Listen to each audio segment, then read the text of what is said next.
Welcome back to the next episode of Copy Time Council.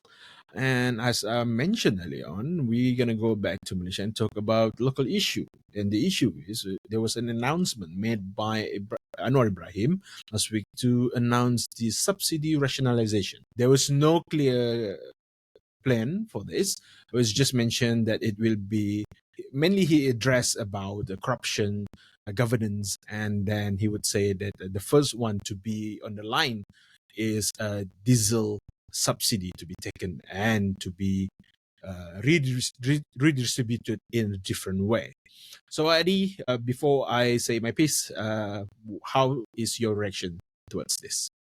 Well, I was more concerned about this whole. I'm not really concerned, I would say, but I always try to apply it to a Sabahan context because whenever the federal makes a statement, we have to be a bit on guard here on how this affects us. But the subsidy rationalization, which is the tax and also taxation of fuel subsidies and all that. He mentioned, the Prime Minister said that it's not going to affect Sabah and Sarawak. So I think this is going to be implemented in stages here. This is just a start for a long-term plan, which I think is going to extend even further beyond his tenure as Prime Minister.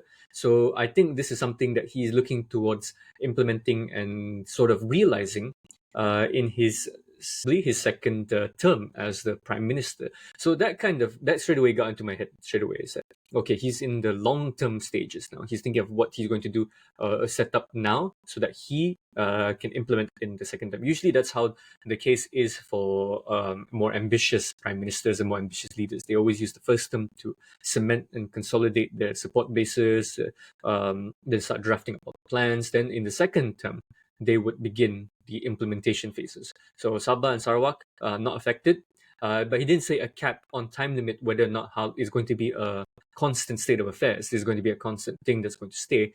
We might see the possibility that could happen to Sabah and Sarawak. So that's my first gut reaction when I heard the speech, and then when I went back to read the speech itself. What about you, Haffiz? Yeah. So many. I don't know where to start when talk about diesel rationalization. This because this is not new news, Adi.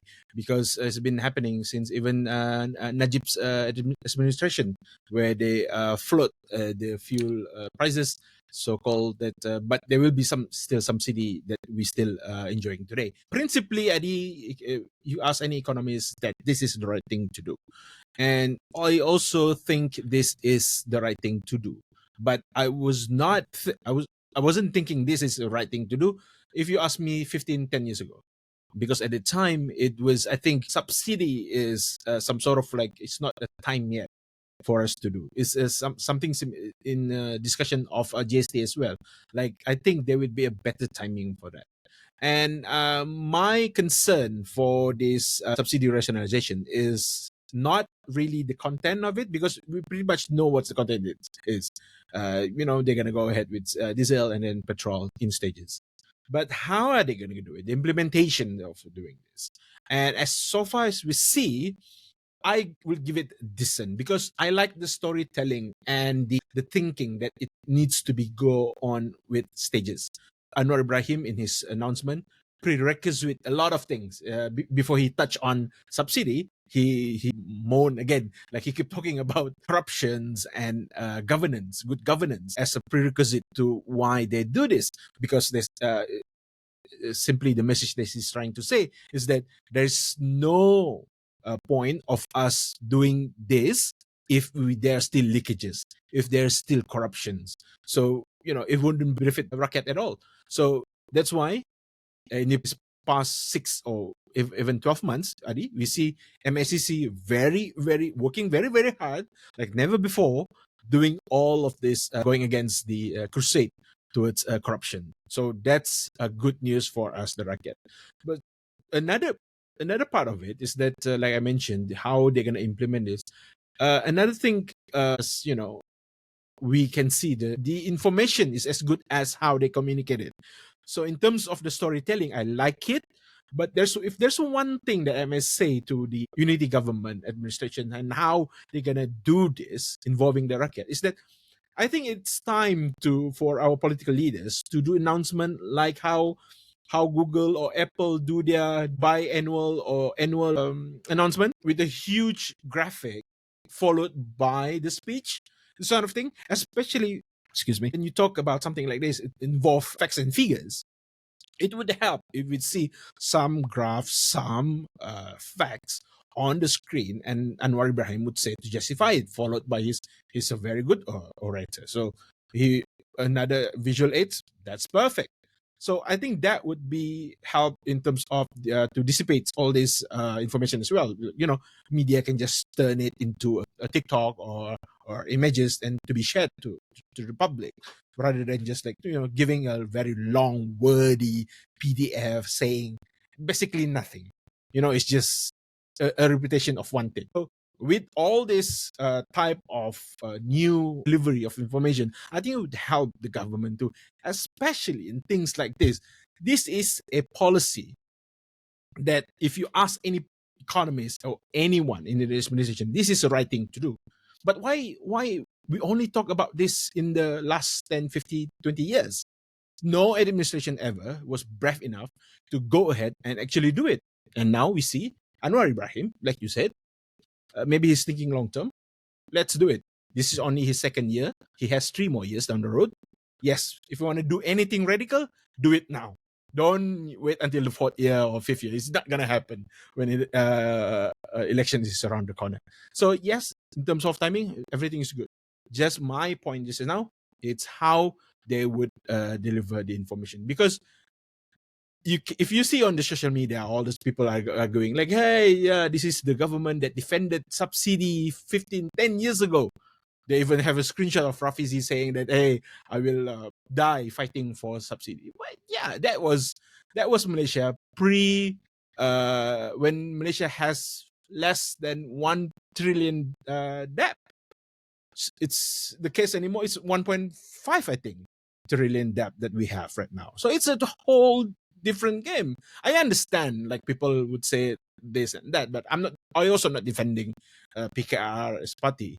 But this is the reality. We have to deal with reality, and it's just not sustainable for us to keep subsidizing the way that we do because of the leakages that we know, the diesel leakages, the petrol as well, the rich. So if you want to really have a crystal clear on why they were doing this and why in stages, is that diesel is mostly enjoyed by those who actually smuggle diesel. So there's a figures that says that the increment of diesel cars on the road is only 15% for the last, I think, 5 years or 10 years. But the diesel usage was 80%. So it's a huge mismatch here. Like, how come the car is just 15%, but the usage of diesel is 80%? So clearly, the smuggle of diesel towards the southern part of Thailand, it's something that they cannot close one eye off. And for the petrol, also the same story is that the T20 or T15 enjoying most of this subsidy.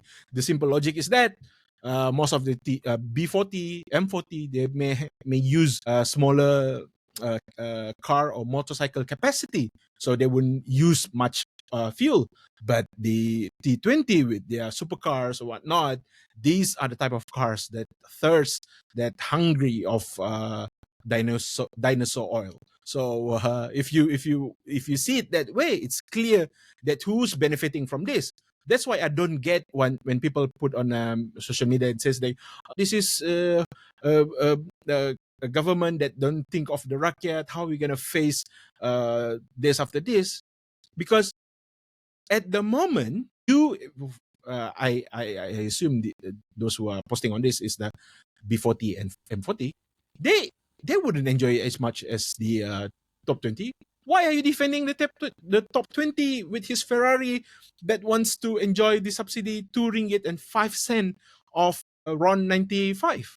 So yeah, again, the what do you call this? The ironic of those who actually defending is actually not that. So the rationalization is actually should be supported, because all the savings, just Anwar mentions that 4 billion will be saved from this.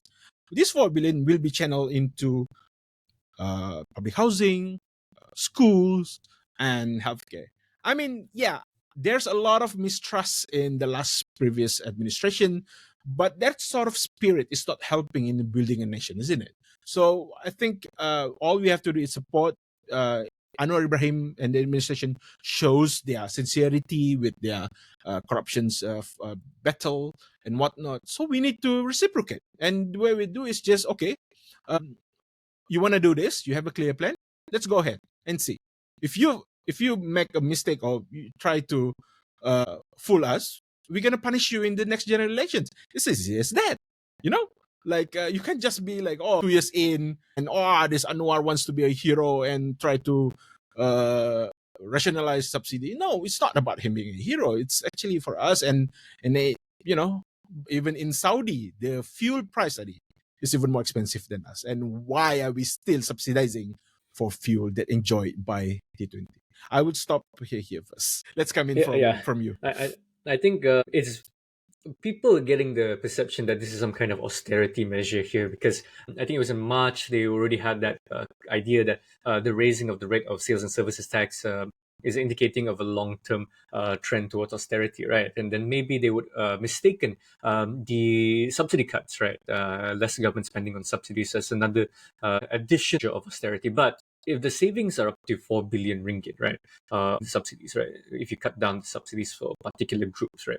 It now depends, like you said, where is it going to be invested in? Is it going to be put into something that can jumpstart the economy, to move the economy? Now we've seen that the Prime Minister has been touting AI and all the Industrial Revolution 4.0 and all that. That's very good. But how much of that, if that's the mindset moving, there's not many places where that 4 billion can be channeled. If that 4 billion excess surplus is going to be channeled in these higher level industry sectors here. I can only imagine you could do that in maybe Angor, in Klang Valley, in Johor, in Penang.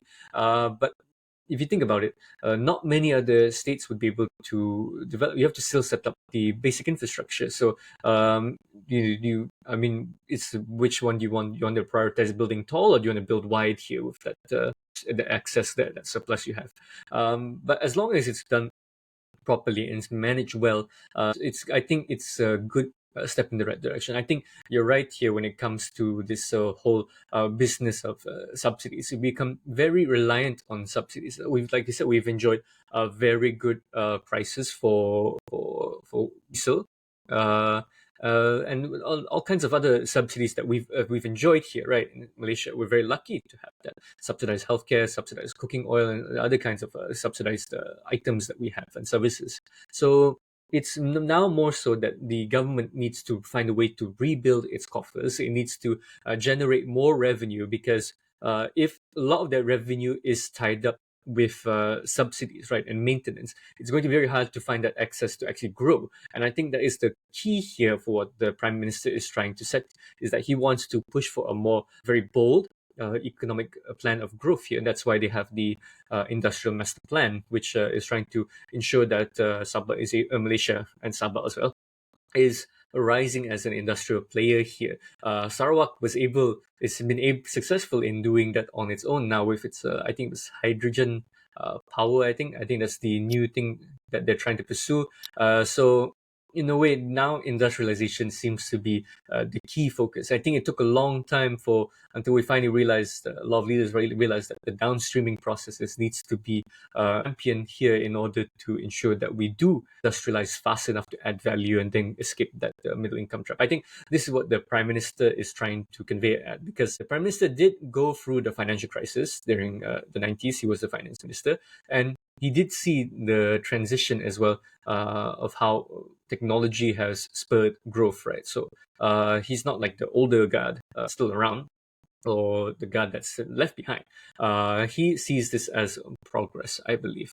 I think it's a necessary thing that we might have to get used to. This is their whole motto is trying to rebuild a government which is inclusive and diverse for everyone. But I think what is also important is that with this statement, right, there has to be aspirations here. There has to be objectives and goals, because we don't want to see that, oh, these are just less on government spending just for the sake of it. We want to see this is to what end. So maybe to see where that 4 billion specifically, if you could be specific with where can this surplus go to, that can give us some kind of, okay, so if it's not going to be in the subsidy, if it's going to somewhere else, then that kind of blunts the shock from people in terms of public perception. So it's that, and like you said, leaning on his oratory skills, he could make that shock less significant. So in a way, it's setting goals, setting objectives, and setting targets, which is very important. We don't, if it's the case, we have to wait until the next reading of the federal budget to know where this 4 billion surplus would actually go into, or what is going to be channeled into, or if really we get to save up to 4 billion, or if there's going to be still leakages and lack of enforcement. So we need to know where is the end goal with this here. I mean, you can say growth, yes, but we want to know growth to what and what kind of growth. So I'm not going to be too harsh here. I think I've usually I'm always quite critical of the government, but this time I think I want to give the benefit of the doubt here. I want to give this a chance, because this seems to be a solid idea. I don't see that much problems with it, to be honest. And I think a lot of economists has universally agreed that this is the step in the right direction when it comes to transforming the economy to become more for individuals to become more sustainable and self-reliant than becoming reliant on subsidies itself. So that is from me. Yeah, I just want to bit disagree with how you mentioned about the 4 billions. That I think the principle here is that because this 4 billion is just the first step off from the diesel, so there will be more savings from the petrol and whatnot. So the point of the saving is that I think earlier on the 1st of May, Anwar Ibrahim already mentioned that the government, civil government servant, will be having a price salary hike in the coming months. That alone will require additional 10 billion Adi, for that. I think it's, if you look at the bigger picture, all this money that they could have from here and there, and maybe other even corruption cases, will be pulled into funding that in the future. On top of that, the idea of how we're going to transition from energy using all energy now become new energies, that also, apart from foreign direct investment, but direct domestic investment as well, is very important. And how you're going to spur that growth into just not matching the federal foreign direct investment. Government also needs to bring something to the table, so that they can meet halfway with the foreigners as well. So that's where I see in the bigger picture all this. There's a lot of foreign visit of Anwar Ibrahim. Like people started to complaining, like, oh, since he became prime minister, I think he visited 20 countries, if I'm not mistaken. And the recent one is Japan. I think he visited Japan twice in a single year. So that's something else. Yes, he's very robust, trying to lure a lot of foreign investors. And this is, I think, the work that we see. Like you said, do more savings in terms of whatever to build up our coffers, and then bring in more money from outside. So this is the only sustainable way if you want to do this properly. If you want to bring Malaysia outside and escape the middle income trap. Otherwise, all these policies that would be canceling each other, that would not be that. And we see now very clearly, like, what he's done in the first year, just getting rid of this corruption, basically cleaning up the house. Now the house is clean. He wants to build each by, started with the living room and then the bathroom, and then if you want to use that analogy. So I think this is his Anwar Ibrahim's idea of how Malaysia should be by building these blocks. So eventually we will have a proper house. And just to go into a little bit detail of this subsidy rationalization, is that the people would say, one of the, I think I would say a myth, there should not be an increase of food or items prices due to as already mentioned and announced by the government, that's 23 types of transportations vehicle will be subsidized still for their diesel usage. No worries for Mark Chicks or anyone out there that's rely on a very cheap food or whatever, and if there's any merchant or any companies out there after the hike would say, hey, we have to hike up the price because of the diesel cost more, it's simply not true. So I think it is also for the public to play their part and call out this nonsense and say, hey, no, because the government actually subsidize your lorry, your van, your ship or whatever. So there is no reason why the merchant or company should raise the prices after we do the diesel subsidy retargeting. So on this part as well, government already think about that, not just blindly do that. So there will be a fleet card program, which is they has been doing for many years now. It's just now they're expanding more. So throughout the whole nations, and basically this is also a good move because Sabah and Sarawak excluded from this. As you know, Adi, if you see in the roads of Kota Kinabalu, out of 10 cars there will be seven what do you call 4-wheel drive. These are diesel 4-wheel drive, mainly a Hilux. They would say, any car with 4-wheel drive is a Hilux. That's how synonym Sabah is with this kind of diesel car. So that's, I think, good as well in terms of knowing what is on the ground, not just simply blanketing or Peninsula and Sabah Sarawak as a same scenario. Now we know that this is the government that understand how they're gonna enforce a policy. And my last point is that we need to play a role. The people, we need to play a role, as I mentioned. Call out all this nonsense company that try to take advantage of this situation, because they say if a fuel price coming up, the price is coming up as well. But if the oil prices is down, the price is never down. So why is that? So this is the conundrum that we can never solve, and the all these companies that try to fool us, we should call it out. So yeah, Definitely agree. I mean, the government can only do what the government does, but when it comes to private life, that's up to us citizens as well, responsible citizens. I'm sure you pay your taxes, I pay my taxes, right? So we also have a responsibility as well to the government as well, to ensure that whatever things are carried out in a way that's efficient. This is called civil society's responsibilities as well. The government cannot always be there to assist us, and neither do we really want the government to be involved in almost everything in our lives, right? So this could give us incentive to actually reach out, because now it becomes open and participatory. As is said in the Madani principle, it has to be inclusive of people as well to kind of be a bit busybody, stick our noses in a few businesses to say that, hey, this is not right, be careful, because consumers can say this. And now with everyone saying that the boycott's becoming very effective now, and becoming a very useful tool for consumer outrage and all that, consumer narratives and all that. So we are, I think, ready to say that, hey, we want fair things to be a bit fairer here. So I would say, I think overall, right, I think just to put it here, because I think that's the point here. I think the statement here, subsidy rationalization here, I think it is.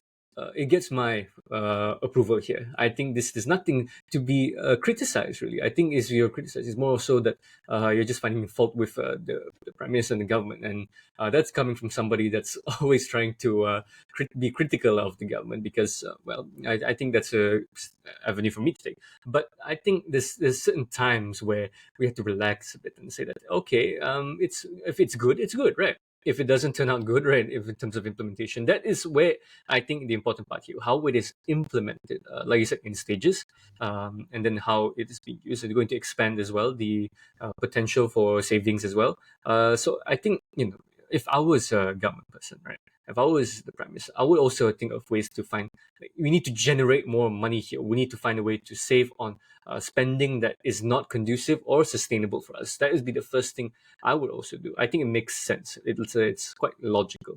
Now, it's just his responsibility to ensure that this is carried out. Whatever formula you have, whatever incentives that you have, yes, I think it's up to the government's responsibility as well. And like you said, don't need to worry because a lot of those that are involved in like businesses, right, like the farmers, right, they are still qualified for subsidies as well.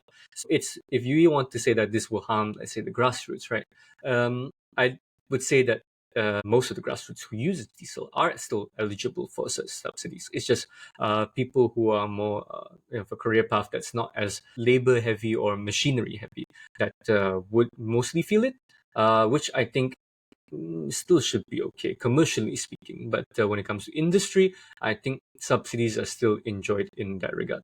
Small industries, I'm trying to say. So yeah, that is for me. Yeah, I think that's for this topic, a subsidy.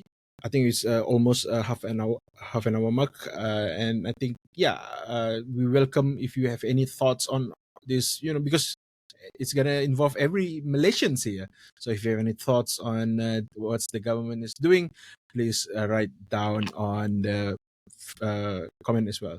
But before I end this, I want to just one and my last point about this, that the announcement, like people still complain like how there's no timing involved in the announcement. This is due to because government tries to avoid companies taking advantage of so-called like storing or holding stocks from being sold. Because let's say they announce, right, like, okay, on certain date this will happen, you will believe me, there will be companies that holding on stocks and whatnot so that they can profiteering from all this all stock that they bought at the old price, which is cheaper, and then selling at a new price, more expensive price. So that's why. So I think yes, critics on the government, it's fair, but it's something like this, it is because it's a strategic move so that they can surprise the company so that there won't be any hoarding of any stocks or whatever. We can get into the launch of a new subsidy rationalization. So that's it for this topic. And next up, we're going to go back to Sabah. This is something that we talked about in the last episode. This is about SLS, Sabah Law Society. What's that, Adi? Or an audience? Let's go to the next episode.